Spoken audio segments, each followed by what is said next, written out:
જય જોહાર, જય આદિવાસી મિત્રો. બ્લોગમાં તમારું સ્વાગત છે. તો મિત્રો, આજે આપણે નવો બ્લોગ કર્યો છે આપણા ઘરથી જ શૂટિંગ. આપણા ઘરની અંદર પહેલું કામ સવારે ઉઠીએ એટલે 8 થી 8:30 વાગે 9 વાગે એટલે આપણું પાણી પાવાનું કામ ખરું. ભેંસોને પાણી પાવાનું કામ આપણે ચાલુ કરવું જ પડે, કારણ કે પ્રાણીની સેવા પણ આપણે કરવી પડે. તો આપણે આ તપેલો લઈ લીધો છે. તો આપણી આ જે ભેંસો તમને દેખાય છે એને આપણે પાણી પાવાનું છે. જો આ બંને પાડાને બહુ તરસ લાગી છે. જો એને ખબર પડી ગઈ કે હવે પાણી પાવા માટે આવ્યો છે, તો આપણે એમને પાણી પાવા માટે પહેલાં તો પાણી લઈ આવીએ ત્યાંથી. તો આ તપેલો અહીંયા આપણે મૂકી દીધો છે. તો સામે પેલી બેરલ દેખાય છે પીપળા, એ પીપળામાંથી પાણી લાવવાનું છે. તો આ ડોલ પણ આપણે અહીંયાથી લઈ લઈએ. તો સામે આ જે પીપળું છે, આ કાર્બો, એની અંદરથી આપણે પાણી કાઢવાનું છે. પેલી સામે જે ડંકી દેખાય છે એ ડંકીની અંદરથી પાણી આપણે આ પીપળામાં ભરીએ છીએ. આ પાઇપ જે છે એ પાઇપની અંદર આ જે છે ડંકીને જોઈન્ટ કર્યો છે.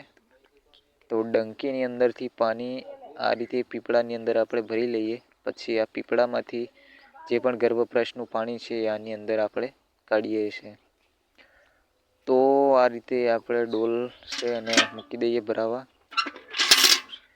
તો આ એક પાઇપનો ટુકડો પડ્યો છે, આપણે અહીંયા જોઈન્ટ કરી દઈએ. નાનો એવો ટુકડો છે એટલે ડાયરેક્ટ આપણી ડોલમાં પાણી પડી જાય. તો અહીંયા નાખી દઈએ. તો આને નાખ્યા પછી આપણે આ નળ છે એને ચાલુ કરીએ છીએ એટલે પાણી આપણી ડોલની અંદર આવવાનું ચાલુ થઈ જાય. તો આ રીતે પાણી કંઈક આવી રહ્યા છે.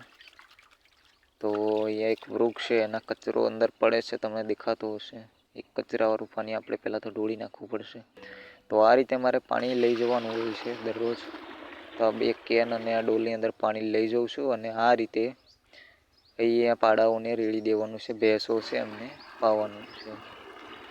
તો આ રીતે કંઈક પાણી આપણે પાવી રહ્યા છે.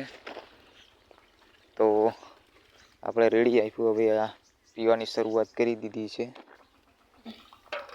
આ છે બળદ. બળદને પણ આપણે પાણી મૂકી દઈએ. બળદ પણ પાણી પી લે. તો એને પણ પાણી પીવાનું ચાલુ કરી દીધું છે. તો આ રીતે આપણે બધી છે ભેંસો છે આપણા ઘરમાં, લગભગ 6 થી 7, 5 મોટી ભેંસો છે ને બીજા નાના પાડા છે. આમ તેમ કરી અને આપણે આ જે પશુપાલન છે ગામડાની અંદર એ રીતે આપણે કરીએ છીએ. અને આની ઉપર આપણે થોડી ઘણી જે પણ આપણી રોજીરોટી મળે છે એનાથી ઘર ચાલી જાય છે આપણું. તો મિત્રો, આપણે ખેતી સાથે સાથે પશુપાલન પણ કરીએ છીએ. તો પશુપાલનની આપણે પશુઓની પણ સેવા કરવી પડે. તો આ રીતે કંઈક આપણો નજારો છે. પાછળ મારો હિંચકો છે. તો આ રીતે પાણી તો પીવાની શરૂઆત કરી દીધી છે અને પાણી લગભગ હવે પાઈ દીધું છે બધાને, થોડાક બાકી છે.